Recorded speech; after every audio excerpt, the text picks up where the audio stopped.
les êtres humains que nous sommes ont trouvé deux moyens de rejeter Dieu. Nous avons inventé deux voies de chemin pour nous rebeller contre notre Créateur. Le premier moyen, c'est certainement celui auquel vous pensez de manière immédiate, on pourrait l'appeler le laxisme. C'est le fait d'ignorer tout simplement Dieu et de vivre comme je l'entends, libre d'assouvir mes désirs comme bon me semble. Mais il y a une deuxième manière de rejeter Dieu, une manière qui peut même séduire ceux qui sont déjà chrétiens. Cette deuxième voie, on pourrait la nommer le légalisme. Le légalisme consiste à se donner un certain nombre de règles et à y obéir afin de se convaincre soi-même d'être une personne bien. Ceux qui rejettent Dieu de cette manière ont pourtant l'impression de chercher à faire la volonté de Dieu, mais ils cherchent en fait à obtenir quelque chose de Dieu, à obtenir son approbation, à mériter son amour, par leur morale et par leur comportement. Et c'est la tentation qui avait cours dans l'église de Colosse. Paul la dénonce avec des termes très forts, en la désignant comme une tradition toute humaine, comme une tromperie et une illusion, comme une philosophie du monde.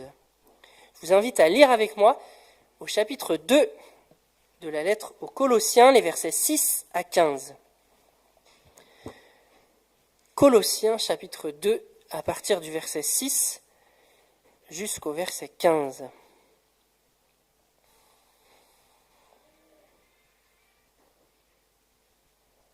Aussi, puisque vous avez reçu Christ, Jésus le Seigneur, comportez-vous comme des gens unis à lui. Enracinez-vous en lui, construisez toute votre vie sur lui et attachez-vous de plus en plus fermement à la foi conforme à ce qu'on vous a enseigné. Agissez ainsi en adressant à Dieu de nombreuses prières de reconnaissance. Veillez à ce que personne ne vous prenne au piège de la recherche d'une sagesse qui n'est que tromperie et illusion, qui se fonde sur des traditions toutes humaines, sur les principes élémentaires qui régissent la vie des gens de ce monde, mais non sur Christ. Car c'est en lui, c'est dans son corps qu'habite toute la plénitude de ce qui est en Dieu. Et par votre union avec lui, vous êtes pleinement comblés, car il est le chef de toute autorité et de toute puissance. C'est aussi dans l'union avec lui que vous avez été circoncis, non d'une circoncision opérée par les hommes, mais de la circoncision que demande Christ et qui consiste à être dépouillé de ce qui fait l'homme livré à lui-même. Vous avez été ensevelis avec Christ par le baptême, et c'est aussi dans l'union avec lui que vous êtes ressuscités avec lui, par la foi en la puissance de Dieu qui l'a ressuscité des morts. Et vous qui étiez morts à cause de vos fautes, et parce que vous étiez incirconcis, Dieu vous a donné la vie avec Christ. Il nous a pardonné toutes nos fautes, car il a annulé l'acte qui établissait nos manquements à l'égard des commandements. Oui, il l'a effacé, le clouant sur la croix. Là, il a désarmé toute autorité, tout pouvoir, les donnant publiquement en spectacle quand il les a traînés dans son cortège triomphal après sa victoire à la croix. Amen. Je vous invite à la prière. Seigneur, ta parole est la vérité, nous le reconnaissons encore ce matin, et nous te prions de nous transformer par ta vérité. Garde-nous de nous laisser prendre au piège de traditions toutes humaines. Garde-nous d'être tentés par le légalisme, par cette volonté de nous justifier auprès de toi. Garde-nous enracinés dans ta vérité. Amen. Au début du texte que j'ai lu, Paul oppose deux choses. D'un côté, le piège des traditions humaines, et de l'autre, le fait d'avoir reçu Christ. Et il exhorte ainsi les Colossiens, veillez à ne pas vous laisser prendre au piège des traditions humaines. On en a déjà parlé plusieurs fois dans notre série de prédications sur la lettre aux Colossiens. Il y avait une hérésie qui circulait et qui séduisait les chrétiens de l'église de Colosse, et même s'il est difficile de la définir avec précision, parce que Paul ne redit pas dans sa lettre ce qu'était exactement cette hérésie, plusieurs indices nous amènent à comprendre que cette hérésie est de type légaliste. Et on le verra de manière encore plus forte dans la prochaine prédication sur la lettre aux Colossiens que nous apportera Alexandre d'ici quelques semaines. Cette hérésie préconise un certain nombre de règles très strictes concernant la manière de manger, des fêtes à accomplir, etc. Elle semble aussi donner une place particulière aux anges, ce qui explique que Paul revienne plusieurs fois sur ce sujet dans sa lettre. Et elle semble également promouvoir un enseignement compliqué, réservé à quelques initiés. Et Paul invite donc les Colossiens à ne pas se laisser prendre au piège de cette hérésie qu'il dénonce comme une tradition toute humaine.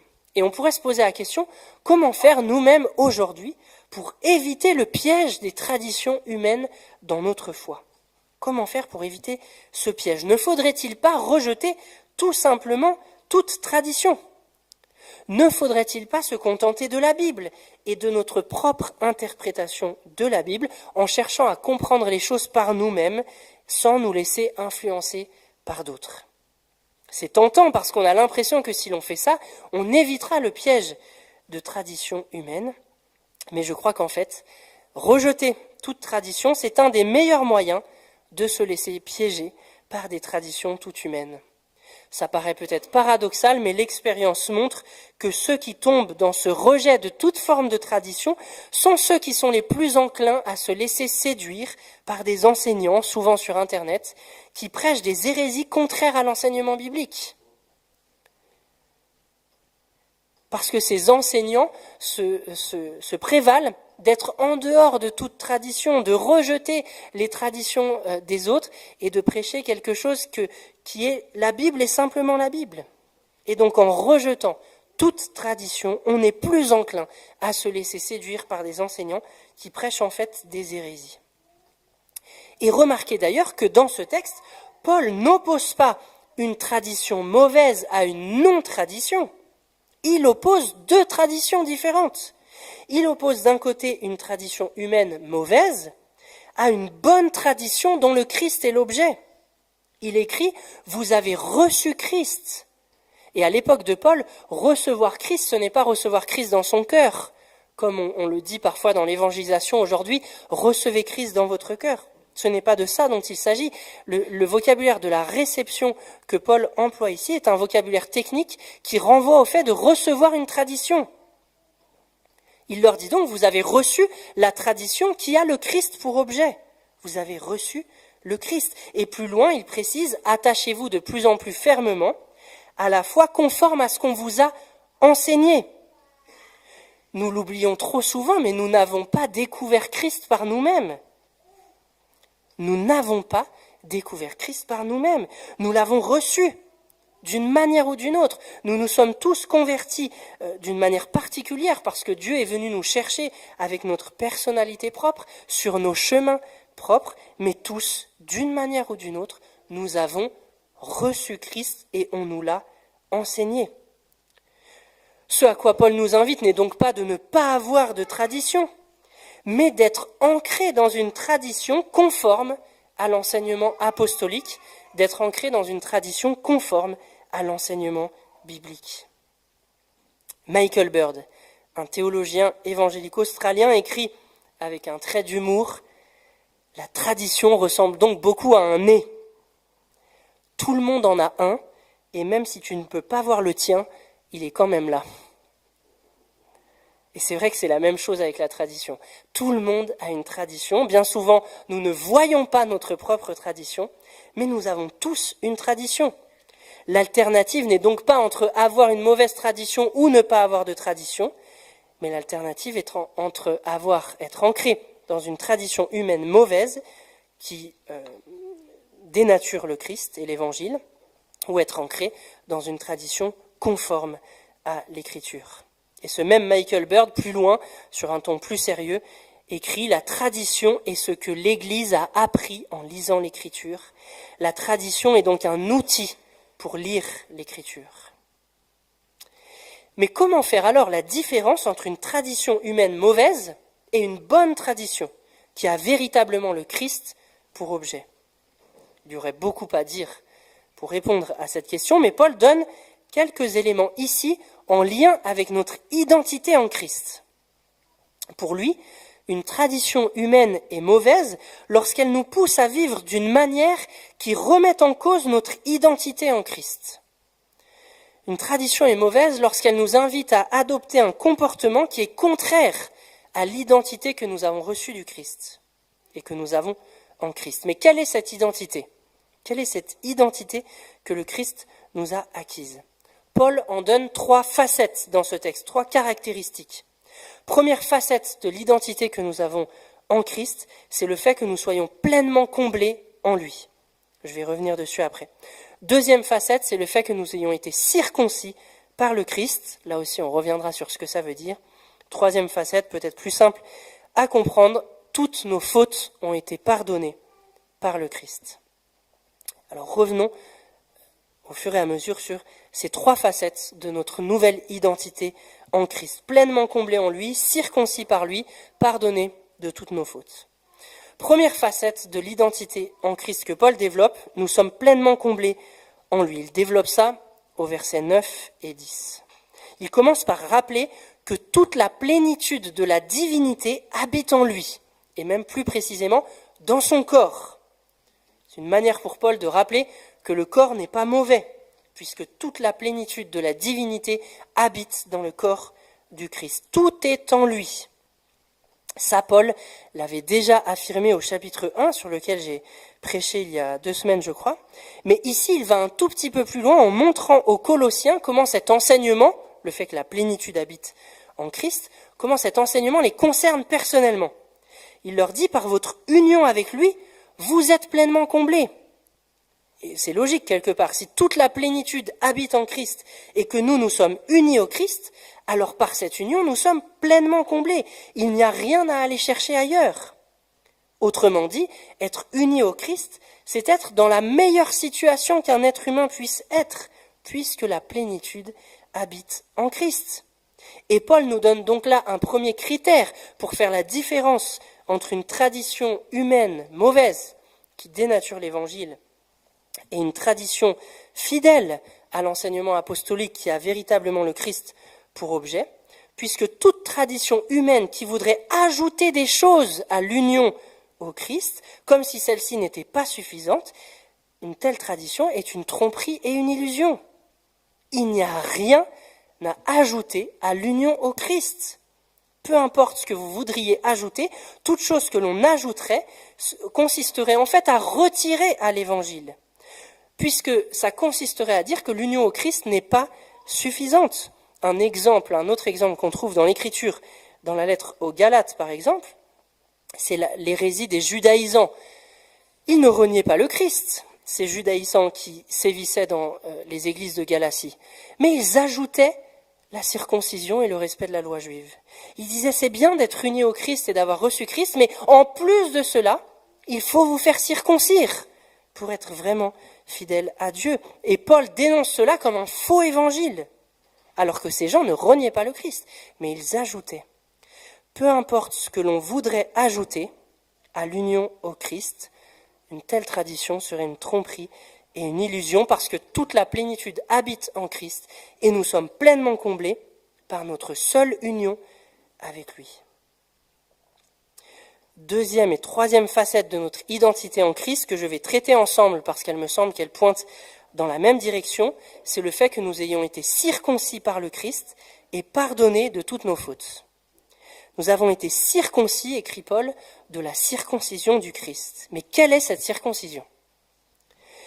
Paul précise que cette circoncision n'est pas opérée par des êtres humains. Elle n'est pas faite par des mains humaines. Il ne s'agit donc pas de la circoncision du corps, mais une circoncision de l'être intérieur, une circoncision spirituelle, si l'on veut. Et au verset 13, Paul fait un parallèle entre 3 images qui nous aident à comprendre de quoi est-ce qu'il parle à travers cette circoncision de l'être intérieur. Il fait un parallèle entre le fait d'être mort, le fait d'avoir commis des fautes et le fait d'être incirconcis.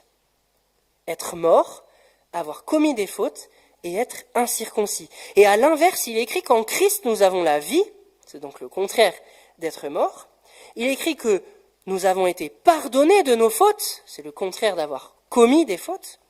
Et il écrit que nous avons été circoncis, le contraire de l'incirconcision.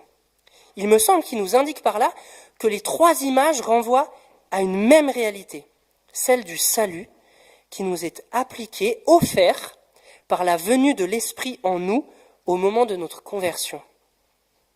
Lorsque nous nous convertissons et que l'Esprit vient habiter en nous, notre être intérieur est circoncis, la puissance du péché est ôtée de l'intérieur de nous. C'est ça la circoncision, qui n'est pas faite par des mains humaines, mais qui est accomplie par le Christ dans l'Esprit. Le pardon de nos fautes est appliqué à nous personnellement lorsque l'Esprit vient habiter en nous, et nous passons de la mort à la vie, toujours au moment de cette conversion, lorsque l'Esprit vient habiter en nous pour nous appliquer ce que le Christ nous a acquis à la croix. Le Saint-Esprit ne vient rien ajouter à l'œuvre du Fils, mais il vient nous appliquer personnellement ce que le Christ a fait une fois pour toutes par sa mort à la croix. L'œuvre de l'Esprit, donc, qui nous fait passer de la mort à la vie, qui nous circoncie intérieurement et qui nous applique le pardon de nos fautes, est possible uniquement grâce à la mort du Christ à la croix. Paul écrit que par cette mort, le Fils a cloué le document qui nous était contraire à la croix, le document contenant les accusations contre nous. Quel est ce document ? Évidemment, c'est une manière imagée de parler, il n'y a pas de document qui a été effacé lorsque Jésus est mort à la croix, mais c'est une manière de nous faire comprendre ce que le Christ a accompli par sa mort. Mais quel est ce document auquel Paul renvoie de manière imagée ? Il y a là un débat d'interprétation. Pour certains, il s'agirait de la loi de Dieu, qui nous accuse parce que nous n'obéissons pas pleinement à cette loi. Pour d'autres, il s'agirait d'un document qui liste les dettes que nous avons contractées à l'égard de la justice de Dieu par nos fautes. Je crois qu'il n'est pas si important que ça de trancher entre ces 2 options, parce que l'on opte pour l'une ou pour l'autre, dans les 2 cas, me semble-t-il, l'image a le même sens. En payant la condamnation à notre place par sa mort, Jésus a obtenu le pardon de nos fautes. Il nous a obtenu d'être déclarés justes par Dieu. Nous sommes approuvés par Dieu à cause de la mort du Fils à la croix, parce qu'il a payé la condamnation à notre place. Dans l'union avec Jésus, par la foi en sa résurrection, nous sommes libérés de toute culpabilité et acceptés par Dieu. Et Paul nous donne donc là un 2e critère pour discerner entre une tradition humaine qui dénature l'Évangile et entre une tradition qui est conforme à l'enseignement apostolique et qui a véritablement Christ pour objet. Toute tradition humaine qui exigerait de nous le respect d'un certain nombre de règles visant à devenir juste aux yeux de Dieu, visant d'être accepté par Dieu, est une tromperie et une illusion. Nous n'avons rien à faire pour être acceptés par Dieu. Le Christ a tout fait pour nous. Et le Saint-Esprit qui habite en nous vient nous appliquer ce pardon de nos fautes. Toute tradition qui voudrait ajouter une morale, un certain comportement pour que nous soyons acceptés par Dieu, que nous puissions mériter son salut et son amour, est une tromperie et une illusion. Et pour celles et ceux qui sont baptisés, c'est de cette réalité-là, de cette identité que nous avons en Christ, que nous devons nous rappeler en nous remémorant notre baptême. Nous avons été enterrés avec le Christ, nous sommes morts à toutes ces règles religieuses que le monde se donne, mais nous sommes aussi ressuscités avec le Christ. Nous vivons d'une vie nouvelle, conforme aux réalités d'en haut, conforme au royaume du Christ. Et Paul va développer de manière très concrète dans la suite du chapitre 2 et au début du chapitre 3, qu'est-ce que ça signifie dans notre manière de vivre que d'être mort à ces règles religieuses que le monde se donne et que d'être né à une vie nouvelle conforme aux réalités d'en haut, au royaume du Christ. Cela encore, c'est ce que nous verrons avec Alexandre d'ici quelques semaines. La tentation était grande pour les Colossiens de céder au légalisme. La tentation est grande pour nous encore aujourd'hui, surtout dans le monde évangélique, je crois, de céder à ce même légalisme. Nous vivons parfois comme si nous avions été sauvés par la grâce, mais qu'il fallait ensuite changer de comportement par nous-mêmes, de manière moraliste, en suivant un certain nombre de règles pour être justes aux yeux de Dieu. Si vous êtes déjà chrétien, rejetez ces traditions humaines et enracinez-vous en Christ, Jésus, le Seigneur. Construisez toute votre vie sur lui et attachez-vous de plus en plus fermement à la foi conforme à ce qu'on vous a enseigné. Si vous n'êtes pas encore chrétien, recevez le Christ, Jésus, le Seigneur. C'est en lui et en lui seul que réside toute la plénitude de Dieu. C'est seulement dans l'union avec lui que vos fautes peuvent être pardonnées, pleinement pardonnées. C'est seulement dans l'union avec lui que vous pouvez être accepté par Dieu. Ce n'est en aucun cas en cherchant à devenir juste selon votre propre système de valeurs, ni en cherchant à passer par des anges qui ne sont que des créatures comme nous. Oui, par sa mort, Jésus a effacé une fois pour toutes le document contenant les accusations contre nous, et il a vaincu les puissances spirituelles mauvaises. C'est en lui et en lui seul que Dieu nous donne la vie. Amen. Je vous invite à un temps de silence pour recevoir la parole qui a été partagée ce matin.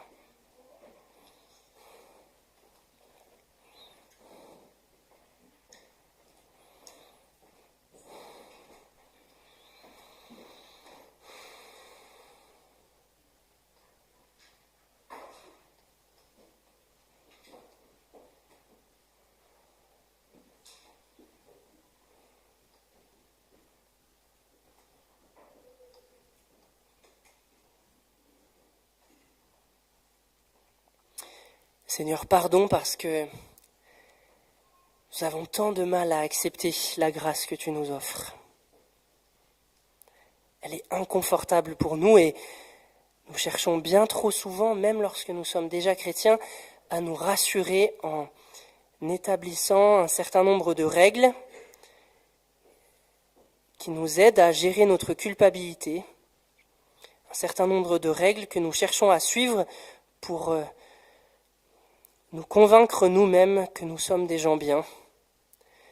Un certain nombre de règles que nous cherchons à suivre pour paraître justes à tes yeux, alors que tu as déjà tout accompli pour nous, que tu as déjà effacé une fois pour toutes le document qui nous accusait, qui listait les dettes que nous avions contractées à l'égard de ta justice. Tu l'as effacé par ta mort à la croix, et c'est en toi que se trouve toute la plénitude, et par notre union avec toi, nous sommes pleinement comblés. Seigneur, oui, nous nous éloignons tellement vite de cette vie dans la grâce pour nous remettre sous un nombre de prescriptions que Paul dénonce comme des traditions toutes humaines, comme des principes élémentaires qui viennent du monde, mais qui ne viennent pas de toi. Nous voyons si facilement que ceux qui vivent dans la débauche te rejettent, mais nous tombons si facilement dans ce rejet plus subtil de toi, qui consiste à être juste à nos propres yeux. Évidemment, tu ne nous appelles pas à vivre n'importe comment. Tu nous appelles à vivre d'une manière juste à ce salut qui nous a été acquis. Mais c'est tout autre chose de vivre d'une manière juste parce que nous avons été sauvés, plutôt que de vivre selon un certain nombre de règles pour être sauvés, pour être acceptés par toi. Notre identité n'est plus celle de pécheurs, bien que malheureusement nous péchions toujours, mais ce n'est plus notre identité. Tu nous as circoncis par ton esprit qui vit en nous, et notre identité, c'est celle d'être des fils et des filles de Dieu, déclarés justes par Dieu, une fois pour toutes, grâce à la mort du Christ à la croix. Donne-nous, Seigneur, s'il te plaît, par ton esprit qui vit en nous, de vivre de cette grâce, et de cette grâce seulement, de vivre d'une manière digne de qui tu es. En ton nom, Jésus. Amen.